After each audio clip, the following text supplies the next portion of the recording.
ጌታ እግዚአብሔር እንዲህ ይላል፣ ለምስራቅ ትይዩ የሆነው የውስጠኛው አደባባይ በር በስድስቱ የሥራ ቀኖች ይዘጋ፣ ነገር ግን በሰንበት ቀንና በወር መባቻ ቀን ይከፈት። ገዢው ከውጭ በኩል በመግቢያው መተላለፊያ በረንዳ በመግባት በበሩ መቃን አጠገብ ይቁም። ካህናቱም የእርሱን የሚቃጠል መሥዋዕትና የኅብረት መሥዋዕት ያቅርቡለት። በበሩ መግቢያ ደፍ ላይ ሆኖ ይስገድ፣ ከዚያም ይውጣ። በሩ ግን እስከ ምሽት ድረስ አይዘጋ። የምድሪቱም ሕዝብ በሰንበታትና በወር መባቻ በዓላት በእግዚአብሔር ፊት በበሩ መግቢያ ላይ ይስገዱ። ገዢው በሰንበት ቀን በእግዚአብሔር ፊት የሚያቀርበው የሚቃጠል መሥዋዕት 6 የበግ ጠቦትና 1 አውራ በግ ነው። ሁሉም እንከን የሌላቸው ይሁኑ። ከአውራ በጉ ጋር የሚቀርበው የእህል ቁርባን 1 የኢፍ መስፈሪያ ይሁን። ከበግ ጠቦቶቹ ጋር የሚቀርበውም የእህል ቁርባን ሰውየው የወደደውን ያህል ይሁን። እያንዳንዱም የኢፍ መስፈሪያ 1 የኢን መስፈሪያ ዘይት ይኑረው። በወር መባቻ በዓል 1 ወይፈን፣ 6 የበግ ጠቦትና 1 አውራ በግ ያቅርብ። ሁሉም እንከን የሌለባቸው ይሁኑ። ከወይፈኑ ጋር 1 የኢፍ መስፈሪያ፣ ከአውራው በግም ጋር 1 የኢፍ መስፈሪያ የእህል ቁርባን ያቅርብ። ከበግ ጠቦቶቹ ጋር የሚቀርበው የእህል ቁርባን ደግሞ ሰውየው የወደደውን ያህል ይሁን። እያንዳንዱም የኢፍ መስፈሪያ የኢን መስፈሪያ ዘይት ይኑረው። ገዢው ሲገባ በመግቢያው በር መተላለፊያ በረንዳ ይግባ፣ ሲወጣም በዚያው ይውጣ። በተወሰኑት በዓላት የምድሪቱ ሕዝብ በእግዚአብሔር ፊት በሚቀርብበት ጊዜ ይሰግድ ዘንድ በሰሜን በር የገባ ሁሉ በደቡብ በር ይውጣ፣ በደቡብ በር የገባም በሰሜኑ በር ይውጣ። በፊት ለፊቱ ባለው በር ይመለስ እንጂ ማንም በገባበት በር አይውጣ።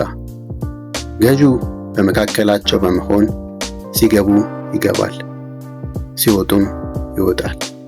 በበዓላትና በተወሰኑት በዓላት ከወይፈኑ ጋር 1 የኢፍ መስፈሪያ፣ ከአውራ በጉም ጋር 1 የኢፍ መስፈሪያ የእህል ቁርባን ያቅርብ። ከበግ ጠቦቶቹ ጋር የሚያቀርበው የእህል ቁርባን ግን ሰውየው የወደደውን ያህል ይሁን። እያንዳንዱም የኢፍ መስፈሪያ 1 የኢን መስፈሪያ ዘይት ይኑረው። ገዢው በፈቃዱ ለእግዚአብሔር የሚቃጠል መሥዋዕትም ሆነ የኅብረት መሥዋዕት በሚያቀርብበት ጊዜ በምስራቅ ትይዩ የሆነው በር ይከፈትለት። በሰንበት ቀን ለሚያደርገው ሁሉ የሚቃጠል መሥዋዕቱንም ሆነ የኅብረት መሥዋዕቱን ያቅርብ። ከዚያ በኋላ ይወጣል፣ በሩም ይዘጋል።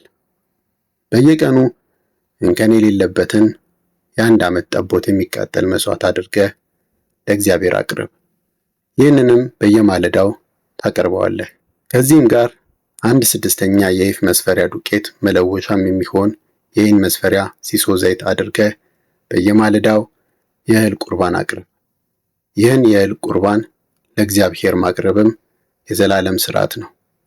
ስለዚህ ዘወትር ለሚቀርበው የሚቃጠል መሥዋዕት በየማለዳው የበግ ጠቦት የእህል ቁርባንና ዘይት ይቅረብ። ጌታ እግዚአብሔር እንዲህ ይላል፣ ገዢው ከርስቱ ላይ ከወንድ ልጆቹ ለአንዱ ስጦታ ቢያደርግ ያ ስጦታ ለዘሩ የሚተላለፍ ነው፣ በውርስም ንብረታቸው ይሆናል። ይሁን እንጂ ገዢው ከርስቱ ላይ ለባሪያዎቹ ለአንዱ ቢሰጥ ባሪያው ነፃ እስከሚወጣበት ዓመት ድረስ የራሱ ሊያደርገው ይችላል። ከዚያም ርስቱ ለገዢው ይመለስለታል። ርስቱም ለወንድ ልጆቹ ብቻ የሚተላለፍ ይሆናል፣ የእነርሱም ነው። ገዢው ከንብረታቸው በማፈናቀል የትኛውንም የሕዝቡን ርስት መውሰድ አይገባውም። ለወንድ ልጆቹ ርስት መስጠት ያለበት ከራሱ ንብረት ነው። ይኸውም ከሕዝቤ ማንም ከርስቱ እንዳይነቀል ነው። ከዚያም ያ ሰው በበሩ አጠገብ ባለው መግቢያ አድርጎ ለሰሜን ትይዩ ወደ ሆኑት ወደ ካህናቱ የተቀደሱ ክፍሎች አመጣኝ። በምዕራቡም መዳረሻ ያለውን ቦታ አሳየኝ።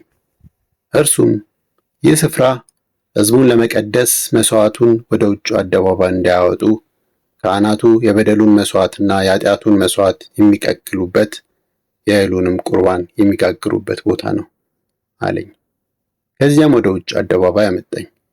በአራቱም ማዕዘን ዙሪያ መራኝ። በእያንዳንዱም ማዕዘን ሌላ አደባባይ አየሁ። በውጭ አደባባይ ባለው በአራቱ ማዕዘን የታጠሩ አደባባዮች አሉ። ርዝመታቸው 40 ክንድ ወርዳቸውም 30 ክንድ ነበር።